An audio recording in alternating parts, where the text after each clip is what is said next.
नमस्कार, मैं डॉक्टर दीपक धनखड़ बोल रहा हूँ। रूमेटॉइड आर्थराइटिस में दर्द और सूजन होने पर अक्सर मरीज कंफ्यूज हो जाते हैं। गर्म सिकाई करें या ठंडी, किससे ज़्यादा फायदा मिलेगा? और कई बार गलत तरीका अपनाने से दर्द और भी बढ़ जाता है। इसीलिए इसे सही तरीके से समझना बहुत ज़रूरी है। सबसे पहले एक सिंपल रूल समझिए, आरए में हर समय कंडीशन एक जैसी नहीं होती। कभी इन्फ्लेमेशन ज़्यादा होता है, कभी स्टिफनेस ज़्यादा होती है और उसी के अनुसार थेरेपी बदलती है। जब जॉइंट्स में सूजन ज़्यादा हो, जगह लाल हो, छूने पर गर्म लगे और दर्द तेज़ हो तो ये अक्यूट इन्फ्लेमेशन का संकेत है। इस स्थिति में गर्म सिकाई करना सही नहीं है, क्योंकि हीट से ब्लड फ्लो और बढ़ेगा और स्वेलिंग और ज़्यादा बढ़ सकती है। ऐसे समय में ठंडी सिकाई, कोल्ड कॉम्प्रेस मदद कर सकती है। ये सूजन को कम करने में मदद करती है और पेन को थोड़ी राहत देती है।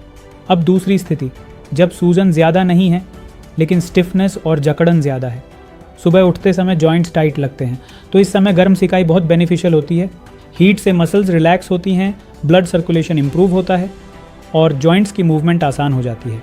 अब एक प्रैक्टिकल उदाहरण, सुबह स्टिफनेस ज़्यादा है तो आप हल्की गर्म सिकाई कर सकते हैं। लेकिन अगर किसी दिन अचानक जॉइंट सूज गया है और बहुत दर्द है तो उस समय कोल्ड कॉम्प्रेस ज़्यादा अप्रोप्रिएट होगा। अब एक बहुत कॉमन मिस्टेक, कई लोग हर सिचुएशन में सिर्फ गर्म सिकाई ही करते रहते हैं क्योंकि उन्हें टेम्पोरेरी रिलीफ मिलता है। लेकिन अगर अंदर इन्फ्लेमेशन ज़्यादा है तो ये लॉन्ग टर्म में नुकसान कर सकता है। इसलिए ब्लाइंडली कोई भी थेरेपी यूज़ नहीं करनी है, आपको अपनी कंडीशन के अनुसार डिसीजन लेना है। अब एक और इम्पॉर्टेंट पॉइंट, ड्यूरेशन और इंटेंसिटी। बहुत ज़्यादा देर तक या बहुत ज़्यादा गर्म सिकाई करना भी सही नहीं है। हल्की और कंट्रोल्ड हीट ही यूज़ करनी चाहिए। इसी तरह कोल्ड कॉम्प्रेस भी लिमिटेड समय के लिए होना चाहिए। एक्सट्रीम कोल्ड भी जॉइंट्स को इरिटेट कर सकता है। अब आयुर्वेदिक दृष्टिकोण से देखें तो स्टिफनेस और वात बढ़ने की स्थिति में गर्मी, उष्णता बेनिफिशियल होती है।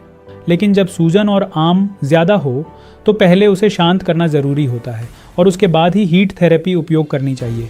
अब ओवरऑल अगर समझें तो आरए में ना तो सिर्फ गर्म सिकाई सही है और ना ही सिर्फ ठंडी सही। क्या है सही समय पर सही थेरेपी? अगर आप अपनी बॉडी के संकेतों को समझते हैं तो आप ये आसानी से डिसाइड कर सकते हैं कि आपको क्या करना है, और यही अवेयरनेस आपको अननेसेसरी पेन से बचा सकती है।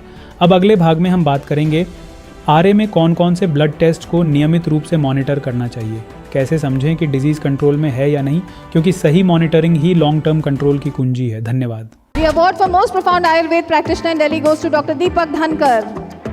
Ayurvedic kidney specialist Dr. Deepak Dhankar, ladies and gentlemen, is the founder and director of Dhanvantri Ayurveda.